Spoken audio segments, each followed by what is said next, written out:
ये है detective TO अगिलार। इसकी उम्र है 55 साल। जब ये पहली बार एल पारेसो में कदम रखा तो वहां का माहौल देख चौंधिया गया था। वो यहाँ आया तो था पहचान बदलकर जासूसी करने, मगर अय्यासी के आगे सब जासूसी धरी की धरी रह गई और वो मौज मारने के चक्कर में अपने कर्तव्यों को भूल गया। उसके सीनियर्स इन्फॉर्मेशन मांगते तो बात को टाल देता। उसकी सोच थी कि कुछ दिन थोड़ा और मस्ती कर लिया जाए, बाद में कार्रवाई भी कर लेंगे। लेकिन किसे पता था कि ये अय्याशी उसके जीव का जंजाल बन जाएगा। उसने गुस्से में लवेंडा को मार डाला। लेकिन जब पता चला कि उसकी करतूत कैमरे में रिकॉर्ड हो गई है तो वो अपनी प्यारी बीवी और बेटी के बारे में सोच सोच कर परेशान रहने लगा कि अगर वो टेप दुनिया के सामने आए तो उसकी पूरी दुनिया ही उजड़ जाएगी। वैसे सिर्फ एनिबल जानता था कि 27 नंबर क्लाइंट असल में कौन है। उस 27 नंबर टेप को हासिल करने के लिए टीओ ने एडी छोटी का जोर लगा दिया। टेप उसके हाथ लगने ही वाला था कि उसी शाम कैंडेंस रूसो का खून हो गया। एनिबल और एमा टेप लेकर कहीं गायब हो गए। कैंडेंस रूसो को किसने मारा वो केस भी सॉल्व नहीं हो सका। आखिरकार टीओ भी हार मान उनको ढूंढना छोड़ दिया। कुछ सालों बाद उसे एमा के मौत की खबर लगी। अपनी करतूत छिपाने के लिए टीओ से जो बन पड़ सकता था उसने किया। फिर जब पता चला कि कैंडेंस रूसो जिंदा है तो उसके होश उड़ गए। वैसे ओलिविया सोच रही थी कि पुलिस वाले उसका क्या ही बिगाड़ लेंगे, मगर टीओ ने जैसे ही उसे कैंडेंस पुकारा उसकी भौहें चौड़ी हो गई। वो उस स्पेशल क्राइम यूनिट से है जिसे 10 साल पहले एनिबल के काले धंधे का पर्दाफाश करने के लिए बनाया गया था। टीओ ने उसे बताया और ये भी कि अगर वो चाहे तो उसका राज सामने आने से वो रोक सकता है, बशर्ते उसे उन टेप्स के बारे में बताना होगा। ओलिविया न्यूज पर अपनी छींछालेदर करवाने से अच्छा उसकी बात मान गई, मगर उसकी भी एक शर्त थी। उसे सब कुछ लिखित में चाहिए था कि उसे और उसके हस्बैंड पर कोई चार्जेस नहीं लगने चाहिए। मंडियल सेविंग के उस लॉकर की दूसरी चाबी कैंडेंस के ही पास था। जब तक टेप मिल नहीं जाता टीओ इस फॉर्म पर साइन नहीं करने वाला था, इसलिए वो यहीं पर रुका ओलिविया के साथ और डिटेक्टिव सोटो दोनों चाबियां लेकर टेप लेने चले गए। ओलिविया अपने किचन के काम में व्यस्त हो गई। तभी उसकी नजर टीओ के उंगलियों पर पड़ी। वो जिस तरह से उनको मरोड़ रहा था ठीक उसी तरह का अंदाज उसने पहले भी देखा था। वही सोने की रिंग भी थी। उसे समझते देर नहीं लगा कि हो ना हो ये वही 27 नंबर क्लाइंट है जिसने लवेंडा को मारा था। बहाना बनाकर वो बाथरूम गई और शीशे के पीछे से गन निकाल उस पर टूट पड़ी, मगर टीओ किसी भी खतरे से निपटने के लिए पहले से ही तैयार था। उसने कवर में रहकर उससे पूछा कि तुम्हें कैसे पता चला कि मैं वही हूँ। दोनों के बीच फायरिंग शुरू हो गई। तब तक सोटो भी टेप लेकर लौट आया। ओलिविया चिल्लाकर उसे बताई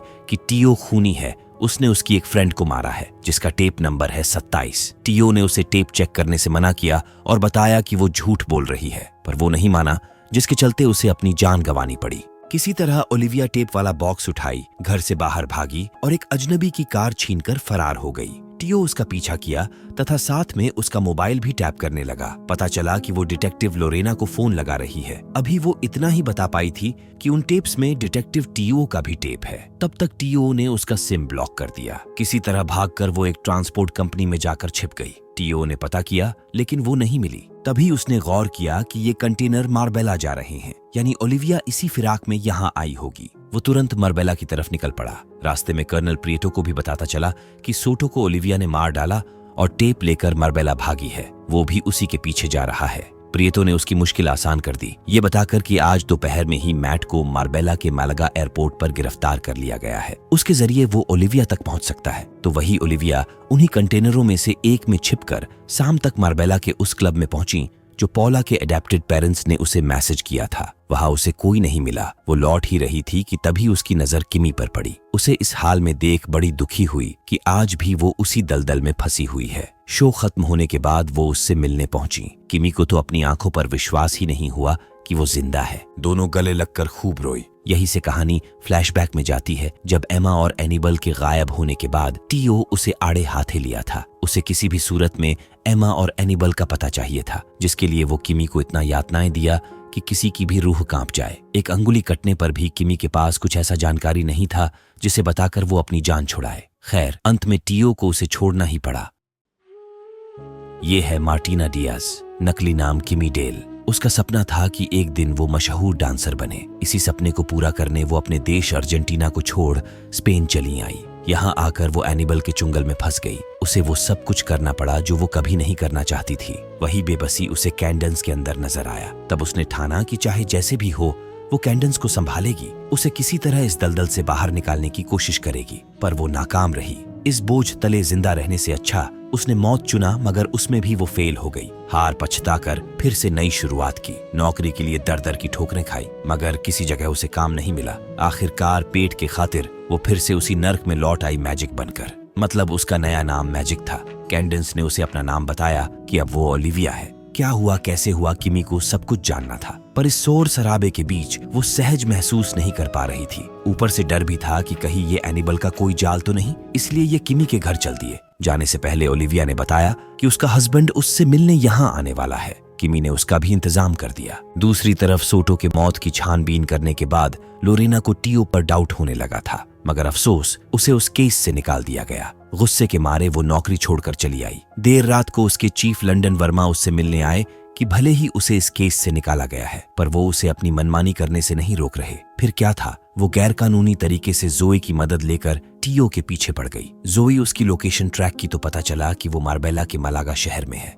अगले ही पल वो मार्बेला के लिए रवाना हो गई। उधर टीओ मलागा पुलिस स्टेशन पहुंच चुका था। उसने मैट से डील किया कि उसकी बीवी के पास उसका एक टेप है, बस वो टेप उसे मिल जाए तो वो उन दोनों को इस सिचुएशन से बाहर निकाल लेगा। मैट ओलिविया की लोकेशन बताने के बजाय इस बात पर राजी हुआ कि वो भी साथ चलेगा। फिर दोनों ओलिविया के पास निकल चले। तब तक ओलिविया सारी कहानी सुना चुकी थी कि उस रात क्या क्या हुआ था, कैसे वो बचकर निकली। आज भी उसे किमी को छोड़कर जाने का अफसोस है। साथ में अपनी बेटी पॉला के सिचुएशन के बारे में भी बताई। फिर ये किमी के फोन से पॉला के अडॉप्टेड पेरेंट्स के पास कॉल किए, लेकिन फोन लग ही नहीं रहा था। यहाँ से ठीक सामने ही एक फोन बूथ था। चाय खत्म करके वो वहां पहुंचे। ओलिविया ने फोन मिलाया, तभी किमी की घंटी बजी। भाई साहब, मैट ने सचमुच अनुमान लगा लिया था कि उसे कोई फंसाने के लिए ये सब कर रहा है। किसे पता था कि वो किमी होगी। उसने उसके चाय में कुछ मिला दिया था। किसी ने सच ही कहा है कि जो इंसान जिस लेवल का प्यार करता है, धोखा मिलने पर उससे उसी तरह का नफरत भी करने लगता है। किमी ने उसे अपनी बेटी की तरह माना, मगर वो उसे मझधार में छोड़कर भाग गई। तो बात यह है कि कुछ महीने पहले उसकी बेटी पॉला उसे ढूंढते हुए सेंटा कैटरीना बोर्डिंग स्कूल पहुंची थी। उसे एडेप्टेशन पेपर से सब कुछ पता चल गया था। बल्टियर ने बताया कि उसकी मॉम तो मर चुकी है। उनके कब्र से उसे किमी के बारे में पता चला। फिर वो उसके पास आ गई। उसे अपनी मॉम के केस के बारे में सब कुछ जानना था, तो उसे वो गलार्डो के पास ले गई। वैसे किमी सालों पहले एनिबल और एमा को ढूंढने का काम गलार्डो को दे चुकी थी, ताकि उन्हें ढूंढकर कैंडेंस के मौत का बदला ले सके, मगर वो कहीं नहीं मिले। उस समय गलार्डो ही कैंडेंस के केस को लीड कर रहा था, इसलिए वो पॉला को उसके पास ले गई। तब गलार्डो का माथा ठनका कि अगर कैंडेंस को ऐस था जैसा कि उसके पोस्टमार्टम रिपोर्ट में लिखा है, तो उसकी बेटी कैसे हो सकती है। वो झट से बता दिया कि कैंडेंस जिंदा है और वो बॉडी किसी और की थी। इतना बड़ा विश्वासघात किमी से सहन नहीं हुआ। उस दिन से वो कैंडेंस को ढूंढने के लिए गलार्डो को काम पर लगाई। गलार्डो ने इबाइस साइश को हायर किया। वो पॉला के एडेप्टेशंस पेपर के जरिए सेंटा कैटरीना बोर्डिंग स्कूल पहुंचा, जहां पर उसे एमा दिखी। गलार्डो उसकी जासूसी कर उससे कैंडेंस का पता निकलवाने में नाकाम रहा, इसलिए इन्होंने पॉला की बीमारी वाला खेल रचा। सच तो ये है कि उसे कोई बीमारी नहीं, बस कैंडेंस को फंसाकर यहाँ लाने के लिए रचा गया मात्र एक षड्यंत्र था। वो मैसेज पॉला के अडॉप्टेड पेरेंट्स ने नहीं, बल्कि किमी ने किया था। धीरे धीरे सब कुछ साफ होता चला गया। दूसरी तरफ टीओ और मैट उस मैसेज वाली जगह पहुंचे। एक लड़की ने मैट को पहचान कर बताया कि वो मैजिक के घर पर गई है। मैजिक के घर का पता लेकर ये उस ओर रवाना हुए। इधर मैजिक ने प्यार से ओलिविया को कार की पिछली सीट पर सुलाया, टेप का बॉक्स डिक्की में रखी, फिर लेकर कहीं निकल गई। कुछ सेकंड के अंतराल पर ही ये दोनों भी वहां पहुंचे। टीओ ने छट से मैट को हथकड़ी पहनाया और फिर घर का कोना कोना छान मारा। वहां 2 चाय के कप पड़े थे, जिसको छकते ही वो सारा खेल समझ गया कि चाय में दवा मिला है। इसका मतलब जरूर किमी और ओलिविया के बीच कुछ ठीक नहीं चल रहा। उसी टेबल पर एक नंबर मिला। पता चला कि वो किमी का नंबर था। टीओ ने अनुमान लगा ही लिया था कि अगर वो ओलिविया से दुश्मनी निकाल रही है, तो जाहिर सी बात है उसके हस्बैंड से भी उसको उतना ही नफरत होगा। कुल मिलाकर टीओ ने किमी से टेप के बदले मैट का सौदा किया। फिर वापस आकर वो मैट को बताया कि किमी ओलिविया के साथ है। वो दोनों दशकों पहले अच्छी दोस्त हुआ करती थी। उनकी दोस्ती की दास्तां सुनाते हुए वो आगे बढ़ चला। इधर लोरेना मालागा एयरपोर्ट पर लैंड कर चुकी थी। यहाँ से वो तुरंत मालागा पुलिस स्टेशन पहुंची। पता चला कि टीओ मैट को छुड़ा ले गया है। फिलहाल वो दोनों कहाँ है, जोई टीओ की कार ट्रैक कर पल पल की खबर लोरेना को देने लगी। उधर किमी ओलिविया को लेकर उसी जगह जा पहुंची थी जहां एनिबल मास्क वाला धंधा चलाया करता था। कुछ देर बाद ये दोनों भी वहां पहुंचे। वैसे किमी टेप देने से पहले चाहती तो थी कि उसकी उंगली काटने के लिए वो उससे माफी मांगे, मगर टीओ बहुत ही हरामी मानुष था।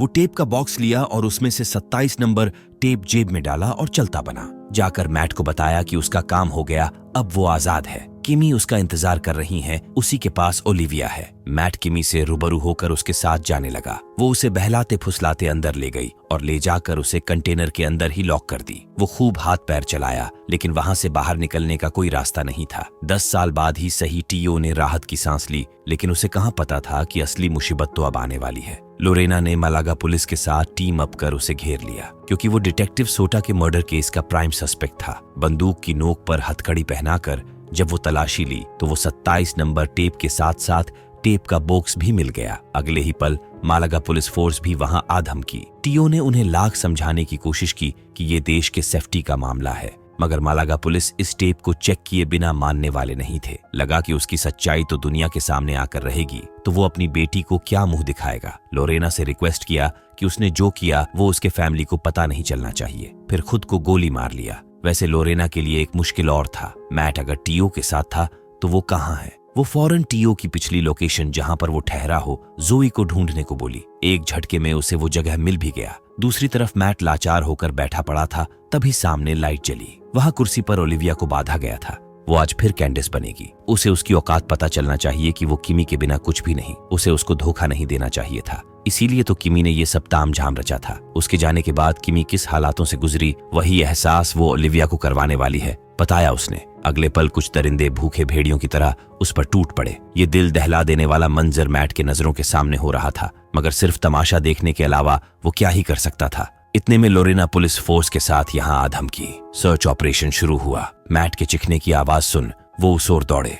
पुलिस को देख वहां भगदड़ मच गई। कुछ को तुरंत ही ठोक दिया गया। किमी के हाथ में गन था, मगर वो सरेंडर नहीं कर रही थी। तभी एक ऑफिसर ने उसको शूट कर दिया, पर ओलिविया उसके आगे आ गई। तब किमी का भरम टूटा कि वो कितनी बड़ी गलती करने जा रही थी। उसे गिरफ्तार कर लिया गया। उधर इस पूरी घटना की न्यूज हायमी मस्त बैठकर एंजॉय कर रहा था। ये वही है जिसके बेटे को मैट ने गलती से मार डाला था। एकाएक उसके चेहरे का रंग फीका पड़ गया जब पता चला कि रॉड्रिगो गलार्डो और इबाइस साइश के मर्डर केस में मैट और ओलिविया निर्दोष पाए गए। कोर्ट ने उन्हें बरी कर दिया। पुलिस किमी डेल को दोषी मान रही है। मैट आजाद हो जाए ये तो हायमी को कतई गवारा नहीं था। इसका पूरा नाम है जैमी वेरा। इसकी वाइफ इसे प्यार से हायमी कहकर पुकारती है। मैट से इसे तब से नफरत है जब से उसने उसके बेटे को मारा। वो तो चाहता था कि मैट को उम्र कैद हो, मगर ऐसा हो न सका। 4 साल सजा काटने के बाद उसे जिंदगी ने फिर से जीने का मौका दिया। उस दिन वो हॉस्पिटल में उन्हें इतना खुश देख चल गए। वहीं से उन्हें खबर मिली कि ओलिविया दूसरी बार मां बनने वाली है, जबकि वो अपने हस्बैंड से ये बात छिपाने के लिए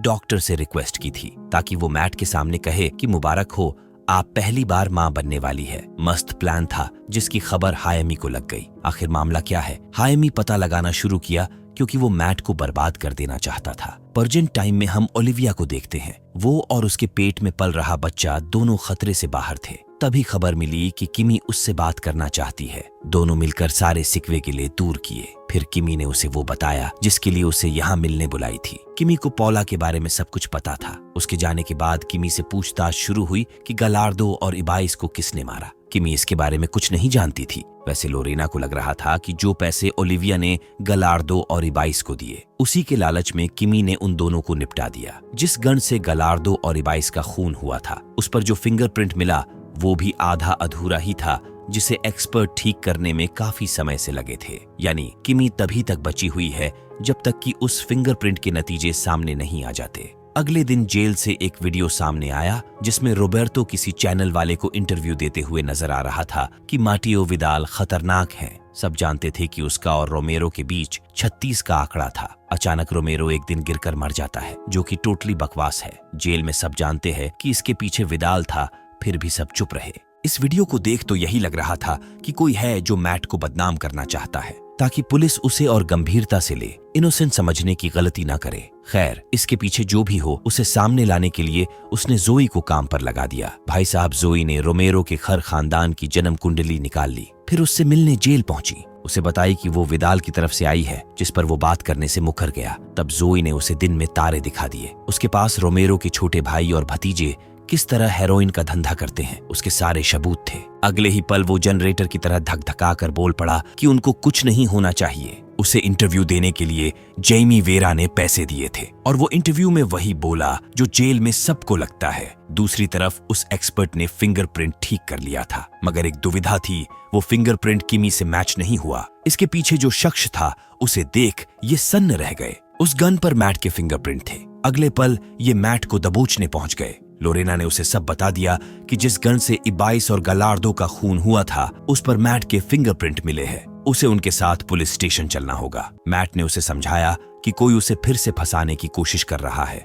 खैर जो भी हो, मैट उनके साथ पुलिस स्टेशन जाने से पहले ओलिविया को बताने गया। तभी उसके पास जोई का फोन आया। ये बात मैट को भी पता चली कि उसकी छवि बिगाड़ने के पीछे सोनिया का हस्बैंड हायमी है। उसी ने इंटरव्यू देने के लिए रोबर्टो को पैसे दिए थे। वो उसे बर्बाद कर देना चाहता है। मैट तुरंत यहाँ से फरार हो गया और जोई से गन लेकर पहुंचा हायमी के घर। तब तक उसके आने की खबर हायमी पुलिस को दे चुका था। लाख प्रयत्न के बाद भी जब उसने अपना मुंह नहीं खोला, तब मैट उसे उकसाना शुरू किया कि उस रात वो उसके बेटे को जानबूझकर मारा। यही नहीं, अगर वो बच भी गया होता तो हॉस्पिटल में घुसकर दोबारा मारता, क्योंकि वो उसी के लायक था। हायमी के सब्र का बांध टूट गया। उसने बकना शुरू किया कि आज तक उसने उसे बर्बाद करने के लिए जो कुछ भी किया वो सब कुछ सही किया। जब उसने उसकी बीवी की जासूसी करना शुरू किया तो उसके बहुत गहरे राज्य सामने आए। वो मैट से छिपकर हर हफ्ते एक लेडी से मिलने जाती थी। उस लेडी के भी राज कुछ कम नहीं थे। कहने को तो वो नन थी, पर उसके शौक कुछ और ही थे। जब वो मरी तो वो वहीं पर था। जो दो लोग नन को मारने के लिए उसके पीछे पड़े थे, उनसे उसने संपर्क किया ये जानने के लिए कि उन्होंने उस नन को क्यों मारा। हालांकि इसमें रिस्क तो था, क्योंकि गवाह को तो मुजरिम अक्सर टपका देते हैं। पता चला कि वो किसी कैंडेंस रुस्सो को ढूंढ रहे थे। कहीं यही तो नहीं जिसे तुम लोग ढूंढ रहे हो। इस तरह उन्हें कैंडेंस का पता चल गया कि मैट की बीवी ओलिविया ही कैंडेंस रुस्सो है। वैसे गलार्डो को तो पहले से ही पता ही था कि कैंडेंस की एक बेटी है। फिर क्या था, हायमी ने गलार्डो और इबाइस को मालामाल बनाने के लिए एक बेहतरीन प्लान बनाया। इसमें हायमी का क्या फायदा है, गलार्डो ने पूछा। तो बात ये थी कि वो मैट को जाति दुश्मनी निकालने के लिए उसे बर्बाद कर देना चाहता है। उसके प्लान के तहत वो पौला की बीमारी के बारे में बताएं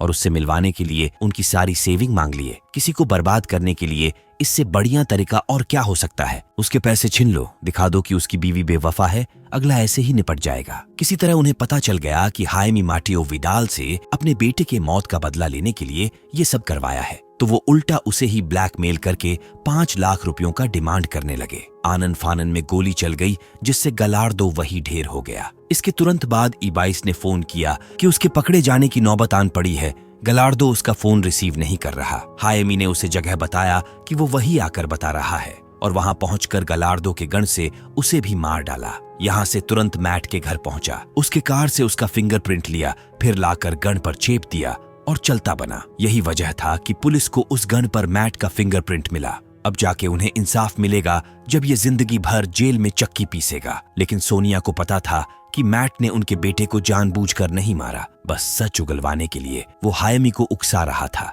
उसे हायमी से ये उम्मीद नहीं थी। जो भी सच्चाई थी, सोनिया ने पुलिस वालों को सच सच बता दिया। हायमी जेल चला गया। इधर मैट और ओलिविया पौला से मिलकर खुशी खुशी रहने लगे। पर रुको तो जा कहाँ रहे हो, अभी असली ट्विस्ट तो बाकी है। उस रात जेल में रोमेरो उसे मारने पहुंचा। हायमी ने उसे निपटाने के लिए सुपारी दी थी। मैट भी बॉडी बनाकर तगड़ा हो गया था। वो उल्टा रोमेरो को ही धो डाला। अगर चाहता तो मार भी सकता था, लेकिन उसने उसे बख्श दिया। पर रोमेरो कहाँ मानने वाला था। इस बार मैट ने उसे नहीं बख्शा, बल्कि बोल पड़ा, मैं तुम्हें नहीं मार रहा, तुम अपनी मौत बनकर खुद आए हो। रेलिंग से नीचे फेंक कर उसका किस्सा ही खत्म कर डाला। ऐसे ही हमारे गांव में एक सांड था, बेचारा एकदम शरीफ, एकदम गऊ, बिल्कुल मैट की तरह। छोटे बच्चे उस पर लौट लौट कर खेलते थे, इतना फ्रेंडली था। बाद में कुछ शरारती बच्चे उसके शरीफी का नाजायज फायदा उठाने लगे। बेचारे को थ्रो करने वाले नुकीले सुई चुपो चुपो कर मजे लेते थे। हम लोग या फिर कोई बड़े बुजुर्ग देखते तो उन्हें डांट कर भगाते। भाई साहब, कुछ दिन में वो शरीफ सांड इतना खतरनाक बन गया कि जिस गली से निकल जाए मजाल है कोई सामने टिक जाए। जो उसके लपेटे में आ जाता वो सीधे हॉस्पिटल में ही नजर आता।